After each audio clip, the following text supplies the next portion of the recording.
एक दूर दराज का गांव था जिसका नाम था सुरजनपुर। बरसात की हल्की फुहारें पड़ रही थी। उत्तराखंड के पहाड़ों के बीच बसा छोटा सा गांव सुरजनपुर उस रात कुछ ज़्यादा ही शांत था। हवा में ठंडक थी और दूर मंदिर की घंटी की आवाज़ गूंज रही थी। राहुल, जो शहर से अपने दादा की पुरानी हवेली बेचने आया था, पहली बार उस घर में अकेला ठहरा था। हवेली गांव के किनारे पुराने पीपल के पेड़ के पास खड़ी थी। जैसे ही वह अंदर गया, धूल से भरे कमरे, जाले और टूटी खिड़कियां जैसे उसे घूरती सी लगती। राहुल ने धीरे से कहा, बस 2 दिन की बात है, फिर ये घर बेच दूंगा। रात के करीब 11 बजे जब वह सोने की तैयारी कर रहा था, तभी कुछ आवाज़ आई। ऐसा लगा जैसे कोई बरामदे में चल रहा हो। राहुल चौंक सा गया। इतनी रात को कौन हो सकता है? वह हिम्मत करके दरवाजे तक गया। दरवाज़ा खोला, बाहर कोई नहीं था, लेकिन दरवाजे के पास पुराने कीचड़ से सने जूतों की एक जोड़ी रखी थी।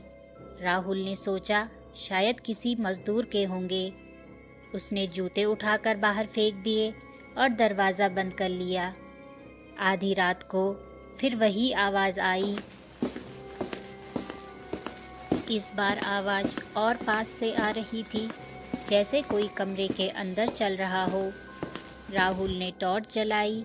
कमरा खाली था, लेकिन जैसे ही उसकी नज़र दरवाजे की ओर गई, वही जूते फिर से अंदर रखे गए थे, और इस बार वे कीचड़ से नहीं बल्कि गीले थे, मानो अभी अभी बारिश में चले हों।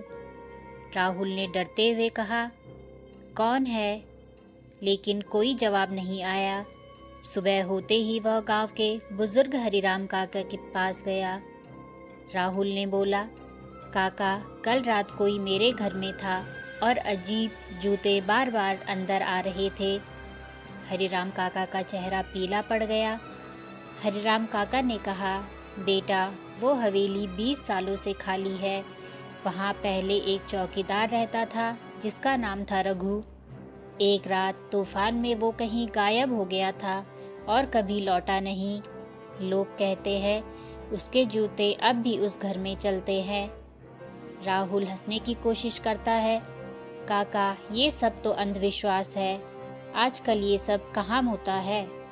उस रात राहुल ने तय किया, आज वह सच का पता लगाएगा। उसने दरवाजे बंद किए, मोबाइल कैमरा ऑन किया और जूतों को कमरे के बीच में रख दिया। रात के ठीक 12 बजे हवा अचानक ठंडी हो गई। मोबाइल की स्क्रीन झिलमिलाने लगी और फिर जूते अपने आप हिलने लगे। धीरे धीरे एक कदम आगे, फिर दूसरा। राहुल का दिल जोर से धड़क रहा था। जूते दरवाजे की ओर बढ़ रहे थे। दरवाज़ा अपने आप खुल गया। जूते बाहर की ओर चल रहे थे और राहुल जैसे किसी अदृश्य ताकत से खिंचा चला जा रहा हो के पीछे चल पड़ा। हवेली के पीछे एक पुराना कुआं था। जूते कुएं के पास जाकर रुक गए। अचानक राहुल को कुएं से ठंडी हवा का झोंका महसूस हुआ।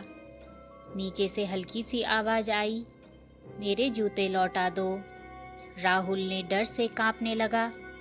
उसने जूते उठाकर कुएं में फेंक दिए। कुछ सेकंड सन्नाटा रहा। फिर अचानक पानी में तेज हलचल हुई और सब शांत हो गया। अगली सुबह गांव वाले हवेली के बाहर खड़े थे। दरवाज़ा खुला था, अंदर कोई नहीं था। बस दरवाजे के पास एक नई चमचमाती जूतों की जोड़ी रखी थी और वे जूते राहुल के थे। उस दिन के बाद से हर बरसात की रात हवेली के बरामदे में 2 जोड़ी जूतों की आवाज़ सुनाई देती है,